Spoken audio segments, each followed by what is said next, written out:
জানি না। তো ওনাদেরই বংশধর আছে, এখন এখানটাতেই থাকে। তো চলো ওপরের দিকে উঠি, মন্দিরের ওপরে দেখতেই পাচ্ছ রাধাকৃষ্ণটা খুব ভালো করে দেখা যাচ্ছে না, যেহেতু ক্লোজে যাচ্ছি না, যাওয়ার নিয়মও নেই। তাই ওপরে উঠে যেইটুকুন তোমরা দেখতে পেলে এইটুকুনি। যখন মেলা বসবে তখন পুরো মন্দিরটা খুলে দেয়, তখন বেশ ভালো করে দেখা যায় ঠাকুরগুলোকে। তো এখান থেকে এখন আমরা চলে গেলাম ষষ্ঠীতলায়। মারা সবাই চলে এসেছে, আর এখানে দেখতে পাচ্ছ আমরা সবাই আছি।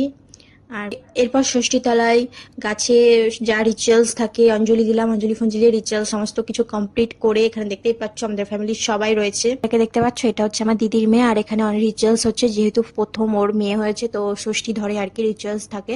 তো দেখো চুপচাপ কত সুন্দর পুজো করছে, আর ওর সবকিছুই ঠিক আছে, বাট ও গরম একদমই সহ্য করতে পারে না। আর ওর কাদার সত্যি কথা বলতে কোনো আওয়াজ নেই, শুধু চোখ দিয়ে জল বেরোবে আর ঠোঁটটাকে ফোলাই। তো ভালো লাগে। তো অনেকটা লেট হয়ে গেছিলো, এরপর আমরা বাড়ির দিকে যাবো। চলো আজকের মতো এটুকুই, দেখা হচ্ছে নেক্সট ব্লগে, টাটা বাই।